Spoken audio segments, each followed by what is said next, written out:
Welcome back to the Beat the Odds of Business and Wealth podcast. Trevor, got some perspective on today's episode for everyone. How you doing? Yeah, this should be a great episode for anybody who is, been paying attention to the real estate market in Canada and thinking that things are always going to be going up and to the right. Mm-hmm. Let's take a look, man. Yeah. Let's dive in.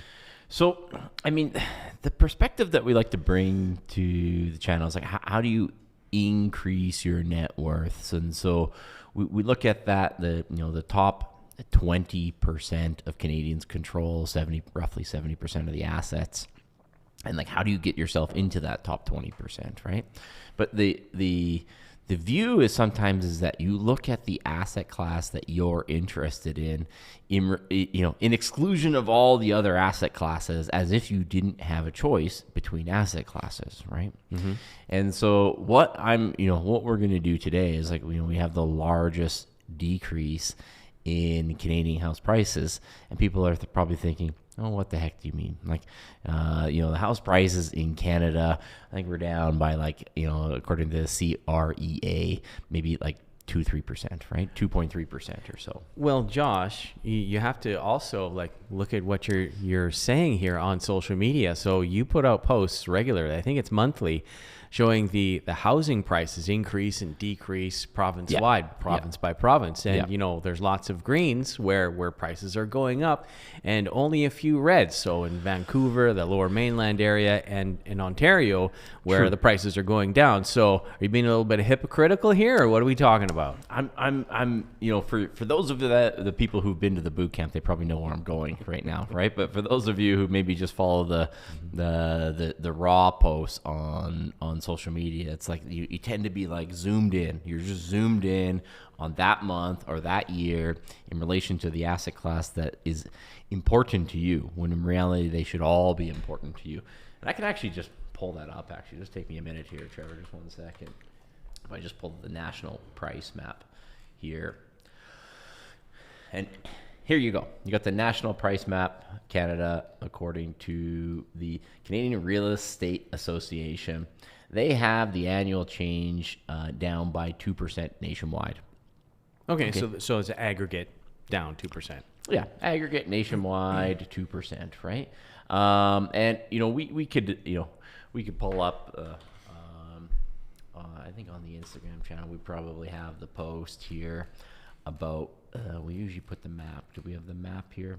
It's kind of helpful, I think, when people see the real estate map. And here you go. Here's the map, and you have, like you said, a lot of the provinces are up. BC is eking out a bit of an increase now, and Alberta, Saskatchewan, Manitoba, all well within positive territory.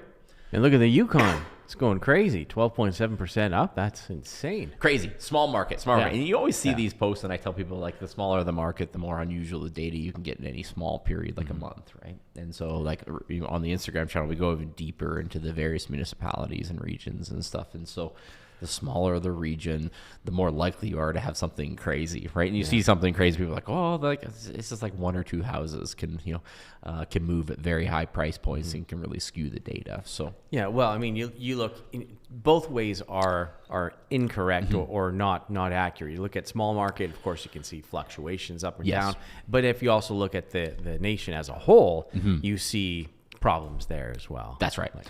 But here's the but. We're always talking about it in relation to the fake paper money. We're not talking about it. And remember, we're getting closer and closer in our fake paper money to the Zimbabwe dollars, right? The 20 billion Zimbabwe dollars and the $100 Canadian dollars, right? A few more years, we'll all be billionaires. And we know it's we can no longer go out for a steak dinner. You can never longer take your wife out for a steak dinner for 100 Canadian dollars, right? Used to be a fun coupon, but now it's half a fun coupon or a third of a fun coupon. Yeah, you need three of those fun coupons at least. Yeah. And now we're looking at how does it look into the relation of real money. And for those people who've attended the boot camp, or those who understand the history of money and wealth and the 5,000-year history of money, they know that paper fiat currency is a relatively new experiment in the scheme of things, right? And so we're valuing an asset that's very important to us, housing, in relation to fake paper money. Okay, and what happens when you actually look at the valuation of houses in gold? Okay. That's what I want to look at here today. And so I've assembled some of the data. So how many gold pieces is my house worth? I go all the way back to 1970. Okay, and let's check it out. And we go back to 1970 because, 1971, the entire system as we know it came into fruition, where the US dollar was no longer pegged to gold, and we had a free floating fiat currency, okay, which in our historic perspective is vastly different than anything we had before, okay. Now, when you some people might see, okay, like that's the U.S. system, but you have to understand it's like, where are our foreign currency reserve, U.S. dollar? Who do we sell? Who's our largest trading partner? It's the U.S., right? And so, whether we like it or not, most of the world's currencies are pulled along by the U.S. dollar. Like they're going to be greatly affected by the U.S. dollar. And so when we look at, that's the dawn of the new regime. It's the dawn of a new global reserve currency. It was the U.S. dollar before 1971, but it was the U.S. dollar that, at least in principle, was supposed to be pegged to gold. Again, those are the bootcamp. We gives you the data of why that fell apart long before that. But this is the start. Okay, this is the start. And when you look at the average, the average ounces of gold. So the average house in Canada, imagine this, $23,000. $23,100 in 1970, right? I'd buy a dozen. I mean, you have to do some extrapolation. Yeah. At that point, you have to do some extrapolation because, it's not like the CREA put out that chart every month since 1970. So you have to do some extrapolation and get a couple of those sources. But that's a pretty good, a pretty good estimation of where you were. 23,100 Canadian dollars, or 592 ounces of gold. And there was a dramatic amount of instability once you came off the gold standard. A lot of prices fluctuated up and down. Interest rates fluctuated up and down. Housing prices fluctuated up and down. There was a lot of instability. Inflation went crazy at that point. There was a lot of instability because there was a substantial amount of new M2 money supply injected into the system at that point in time. The amount of liquidity would have been bananas at that point. The amount of paper that they printed at that time, that the measuring stick was changing. It's not like, for the tradesmen and the engineers out there, and it's like it's not like the ruler was the same length. It's like it was a different length all the time, changing, right? And that's kind of how our economic system works. We think we're using a ruler to measure it by, but we're using a piece of paper that actually fluctuates, quite significantly in the scheme of things. Okay. So, 592, and you can see at the lowest point in 1980, after coming off the gold standard, that the average house was worth 98 ounces of gold. That's actually the lowest point in Canadian history. Wow. Because the confidence in the currency was declining. When you came off the gold standard, the confidence in the currencies began to decline. And so what that means is people were willing to trade less of the historical save of money and wealth, less ounces of gold for a house, because the house is ultimately valued in a fake fiat currency. Okay. From there, and that 1979, that's the largest decrease in terms of ounces of gold in Canadian houses in history. Okay, so if you're measuring Canadian houses in ounces of gold, 1979 will be the largest in history. So 79 and 80, big change. Huge changes, right? From there, the relative confidence in the currency actually starts to increase. The market kind of digests coming off the gold standard, and they gain a bit of confidence, probably false confidence now looking back historically, in the fake fiat money. And you see asset prices appreciate in terms of ounces of gold. Okay, so we don't get back to the same where we were, but in 2004 you get back to the average Canadian house at $235,000 was worth 444 ounces of gold. You don't get back to the point where you were in 1970 when they came off the gold standard, but you get to somewhere within throwing distance, right? You get somewhere close, right?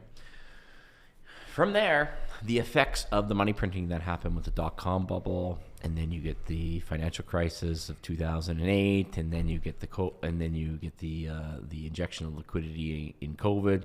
From there, the relative strength of the dollar in relation to gold, it actually starts to decline. Okay.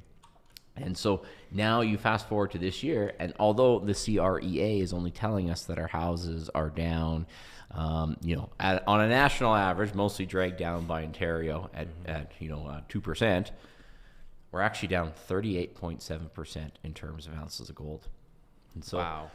as you have ounces of gold hovering right around 6,000 Canadian dollars, that's appreciated 60%. Why did it appreciate 60%? It's not a random act. It's like you just have to look at the creation of U.S. dollars that happened, from 2020 to 2022. It was massive. It was one of the biggest creations in the U.S. dollar equivalent. It was the biggest. It was the single quickest creation of M2 money supply in history. Yeah, well, they 2x'd it during that time. That's right. Incredible. And then you see that the value of these assets, it looks like it's going up. It's not really going up so much as the fact that that values assets in relation to that currency that they're printing more and more of, that's worth less and less because of inflation, is actually going down. Okay. And that's the point. And so when you look at Canadian housing today, we're actually 38.7% down. If we were to finish right where we finished in November, it'd be 38.7% down. And I'll show people that. One more month to go. One more month. One more month. Can we pull it out? I don't know. I don't think so, right? Yeah, I don't think so. Unless there's some sort of spike in gold that happens at that point, right? So this is what it looks like on a historical perspective. If you're measuring the percentage increase or decrease in Canadian housing in gold, okay? And so there's 1979 where you're down, pretty much 50%. And then here where you're down almost 40%. Okay. And this shows the relative fluctuations at that time, up and down and through the years. And so ultimately we know there was a period in time where you came off the gold standard, your house was worth less and less in terms of ounces of gold. Then it started to go back up. It never got to the historical norms of where it was pre-1971, and now it started to go back down, where we're getting close to the all-time low. And I would suggest with the likely scenarios, we're going to get there. We're going to get there, and what do I base that on? Is I don't think there's any political appetite to balance budgets anywhere in the Western world. So how are they going to finance those? How are they going to finance those deficits? With money printing. And so the relative strength of the currency will go down, and some of the assets that you think are going up or okay are not actually a store of wealth. And so this is where you have to challenge the assumption: is your paid off Canadian house a store of wealth? Okay. Now think about it in terms of someone who had the house completely paid off. Okay. That person who had the house completely paid off had the most exposure. Someone who just started and put their 20% down, the other 80% somewhat doesn't matter in this equation because they effectively had a mortgage, which was a short position on the dollar that was going down in relative value, right? It's just their equity in that house, okay? And when you're starting out, it's you needed a place to live anyways, right? And so, so what was your alternative? Even if you had gold, you would have to spend it on the rental expense, okay? So that's one way to look at it, but you have to understand it's the protection of relative wealth in paid off real estate is actually pretty risky. It's pretty risky in the scheme of things. Yeah, especially when you're using the unit of measure as the fiat dollars as the unit. I guess if you're trading within the country, that's right. I guess it works out technically, but on a macro scale, it fails miserably because you take your paid off Canadian house, let's say $500,000. Canadian, and then you go to purchase either chunks of gold or real estate anywhere else in the world, and it's worth whatever it is in that jurisdiction. So in comparison to gold, you've lost big time if you're purchasing lumps of gold. That's right. And that's the homeowner will do better than the non-homeowner as long as the nominal price increases. But in terms of other pristine assets, you're actually going down. Okay. And we've been going down for, probably for 20 years at this point in terms of ounces of gold. If you look at that trend line, right? It was like off a cliff when they came off the gold standard. Then it got back to somewhere close with, within throwing distance, never got back to the same. And then for the last 20 years, it's been declining pretty steadily because the increase in money printing has been going up. Right. And now in relation, so we're talking about gold and the countries that are buying gold, basically the BRICS nations, they're purchasing gold.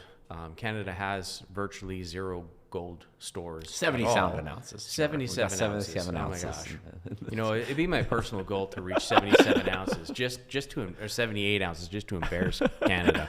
Yeah. But anyway, so there's 77 ounces. But like in relation to the BRICS nations, it seems to me, because they are, I think it was 44% of the world's population is in the BRICS nations, and they're going after gold heavy because it's real money, it's real currency. It's been the medium of exchange and the store of wealth for 5,000 plus years.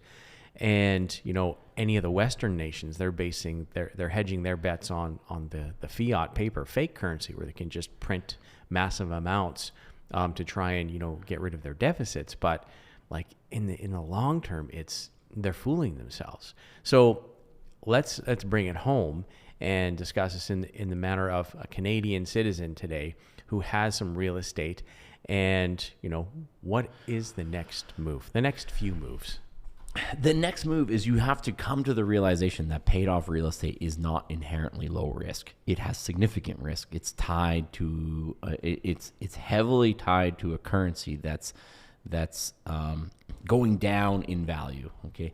Now you're hoping that the actual appreciation of that real estate will go up, but that's very, very unlikely outside of highly desirable areas. So I would say 99% of the country does not live in one of these areas where it has any chance of really keeping pace with gold. It's like, are you in West Vancouver on a cliff with a view of the harbor and no one else can build that size of house on that lot? Like just, the unicorn type properties. For most people in Canada, they're going to live in a house that's going to underperform gold. And underperform other desirable assets. And so they might have this false comfort saying the value of my house is going up in nominal terms, but as soon as you were to look at the value of that house and compare it to other desirable assets, or even just like how many Disneyland vacations could that house buy? Mm-hmm. You'll start to realize it's not actually increasing in value as you think it is. It's probably decreasing in value. Yeah. Okay. What is holding its value more?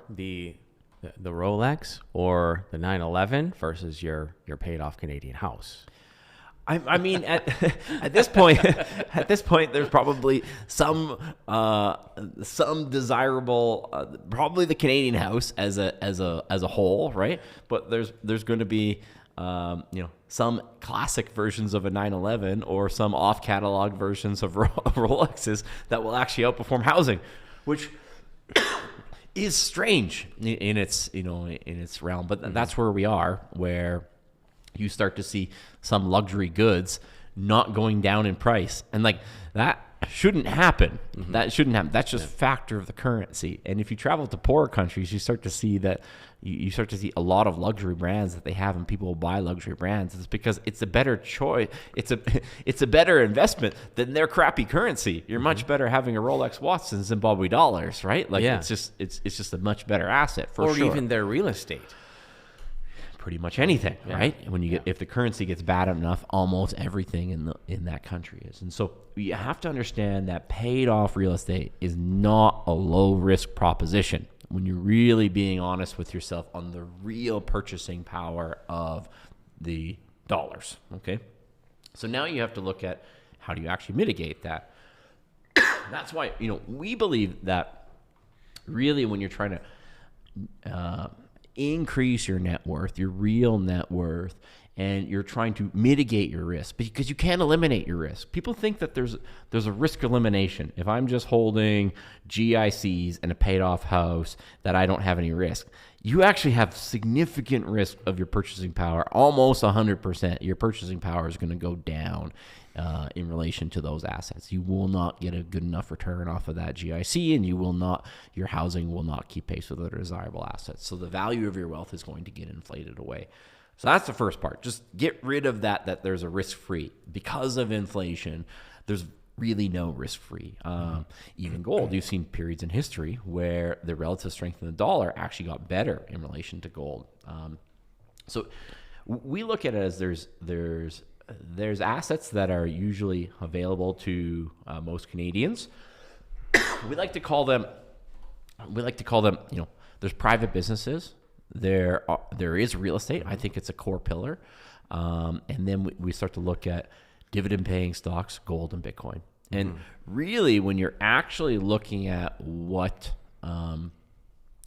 is the way to mitigate risk, is you're starting to get money in all 5 of these buckets. Because if you're all in one of those buckets, the chance that, although you might see the number go up on nominal terms, in real terms is it actually going up, right? And so the way you can see that these trends happen over decades too.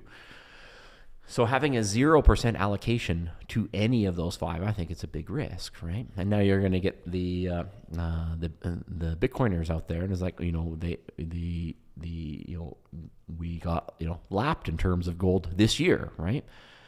But I've been telling everybody since 2022 that you needed some gold and Bitcoin, and both, right? And I see people saying, well, I'm just going to have gold, or I'm just going to have Bitcoin, and it's like, that's less risky because.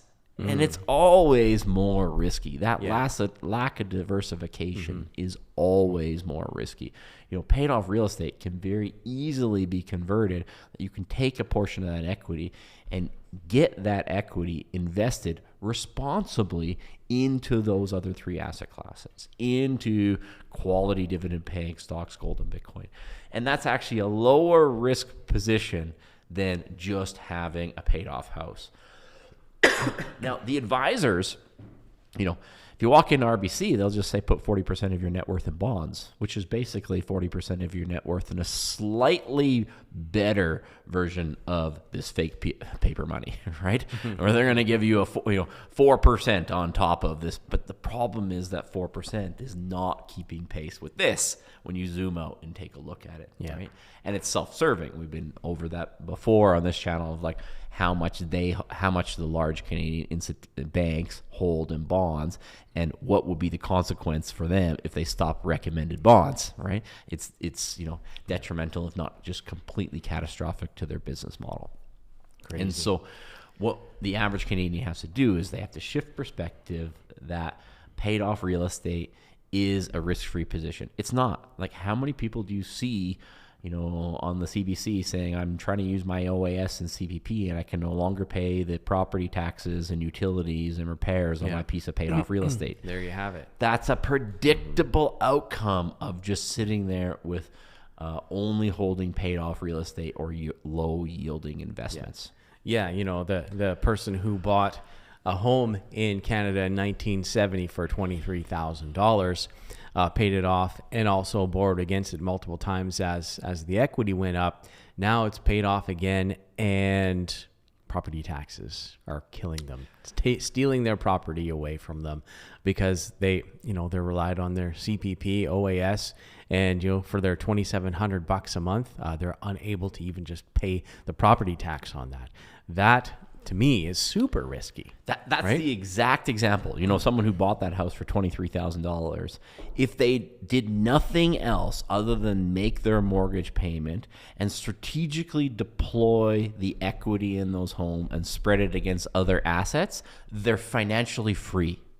We would have that person at a liquid net worth of $1.3 million. If you run that scenario to get forward, that person who bought their house and They just, all they did was make the mortgage payments, but strategically, every year, every 5 years when their house came up for renewal, that they extracted the equity. If they knew how to extract the equity and deploy that capital strategically and slowly across different asset classes, would have liquid assets in excess of 1.3 million. They would be in the top 20%, but they didn't know how to do it, and they didn't have the motivation to do it because someone told them that paying off real estate was a risk-free way to save, and that wasn't the case. Yeah, and if you can dial back the clock to the 1970s and 80s, they're telling you to, if people had any money to invest, any capital to invest, they're going to the bank and they're putting it into some kind of a fund in the bank.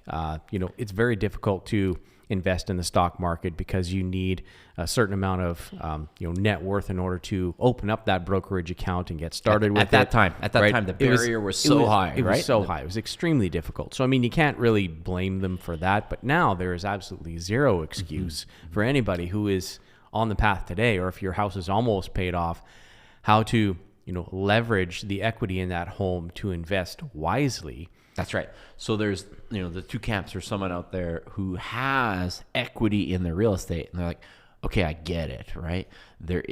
What you have to do is figure out how to leverage smartly to invest. And people hear that like, well, that's risky. It's like every person who's ever had a mortgage and an RSP was already borrowing to invest. They were just lying to themselves on doing it, and they weren't asking themselves the question, am I doing it smartly? And am I doing it efficiently, right? But every single person who had a mortgage and an RSP was already borrowing to invest because you could have foregone that RSP contribution to pay it down on your mortgage. So you're already doing it. You might as well figure out how to do it the right way, right? Then there's the ones starting out who they're often walking towards a position that will be too heavily skewed towards real estate with no liquidity, right? I just did one yesterday where the decision was, should we buy a new house for this client? He wanted to keep the first house as a rental, but ultimately we came up to the conclusion that we weren't going to keep the first house and buy the second house we'd had a basement suite, so he's going to go from one door. He was going to go from one door to 3 doors, but ultimately we decided we're only going to go from the 1 door to 2 door because we'd have ourselves in a much more liquid position that if something went wrong, we'd be able to make it, right? And people think that, real estate always goes up. It's like you only have an income level. You got $80,000 or $100,000 worth of income, and you take on 2 or 3 rental properties, and all of a sudden your income goes away and you have some vacancies, you go to zero. Yeah.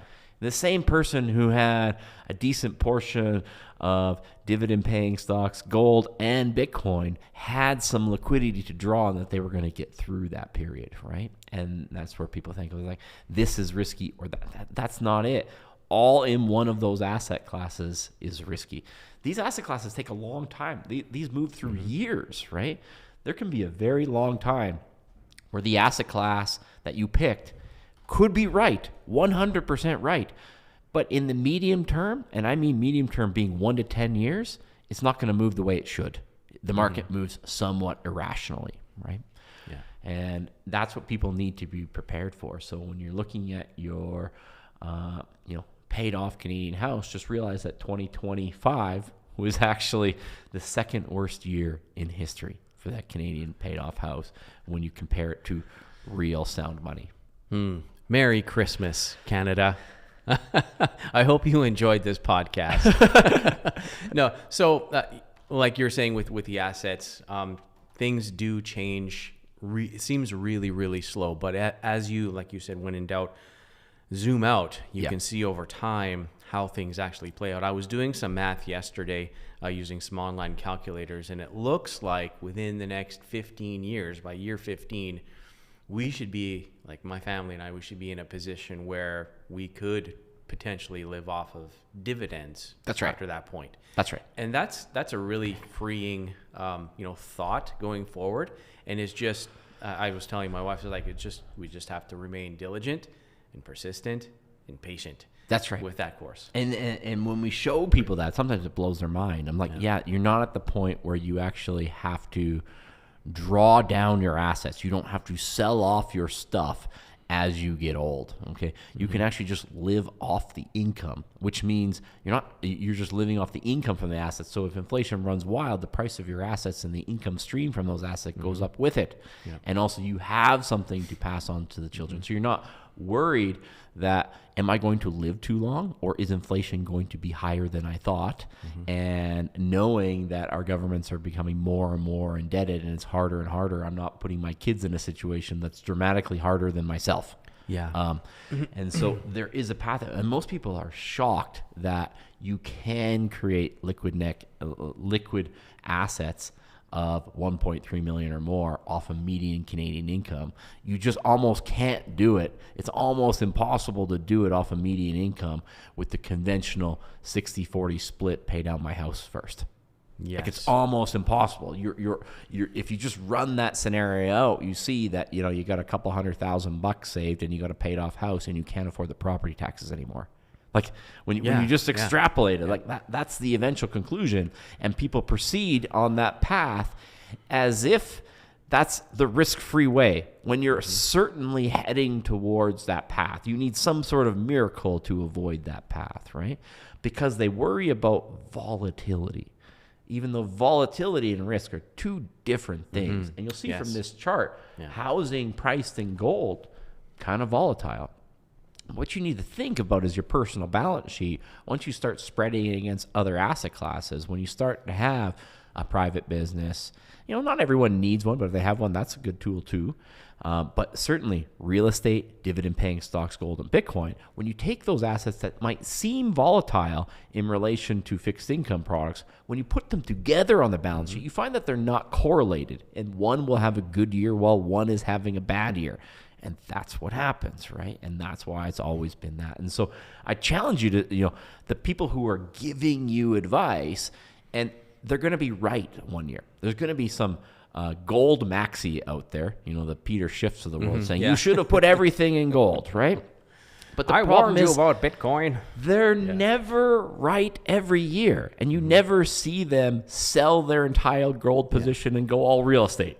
Right. In the year that real estate pumps. Yeah. And you never see them sell their entire real estate position and go all stocks in the year stocks pumps. And you never see them sell all their stocks and go all Bitcoin in the year Bitcoin pumps. Like, you never see that, right?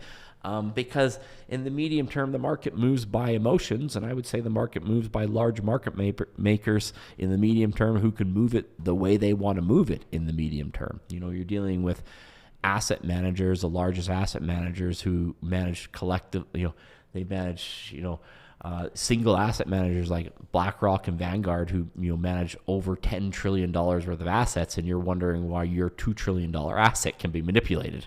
Yeah. I wonder why. I mean, right? that's just why it is, right? And so when you start looking at that, you have to diversify. You have to diversify into things. If you don't have top 1% income, you got to diversify if you want to hit there. Okay. Because if you, if you don't, it's going to be a real rough and bumpy path. And even if you are the top 1%, it's yours. You worked hard for it. Why give it back to the banks and buy a 60-40 split?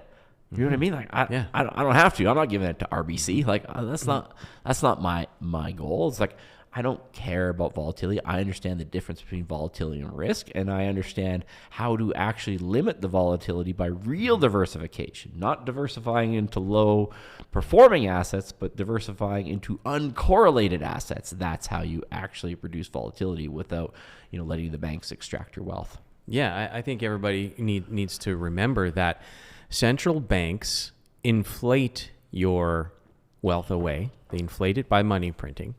And banks are a private business, and they're there to increase their shareholder value. So they're not your friend by any stretch of the imagination. So investing in their portfolio items, it benefits them. It doesn't benefit you at all. The same institution that gives you a 29% credit card and an 8-year car loan and a 20-year trailer loan, they don't really care. They do not have a soul about your best interest, right? They show you a 60-40 portfolio, tell you it's for your benefit, show you the number go slowly and steadily up to the right, but don't tell you that you're getting absolutely hammered in terms of desirable assets. Yes. 100%. So is there anything else that we need to share to shed some light from this podcast today? Yeah, just realize that there is a path in this, right? Like, we don't tell this to be alarmist, like just watch there really is a path, right? Our goal has never been to how do we get to 1 million views or something like that. It's just because there actually is very clear strategies that the average Canadian can use, and they just totally miss them because they don't understand them, right? Yeah. There are cracks in the system. The system's set up to move the money from the people who do the work to the people who borrow smartly to invest. But most people have no idea that that's how it's set up. And once they do understand that that's how it's set up, they think that there's not any options available to them. Okay, so if you do think the governments are going to keep printing money and failing to balance the budgets, it's like there's very clear solutions. So just put yourself on the right path, figure out the strategies. Do your own research. Come to our boot camps, and there is a solution. And this sort of volatility and anomalies actually presents options and opportunity. All right, so folks, this has been a very gold podcast. You should share it with your friends. Share it with other Canadians who need to know that there is some hope out there, and they can be the masters of their own destiny and steer their own ship towards financial freedom. They just have to know what to do. And this podcast is a place that's dedicated to teaching and educating Canadians on how to do so. So if you like this video, subscribe to the channel, share it with a friend, and we will see you guys next week. Same time, same place. Take care.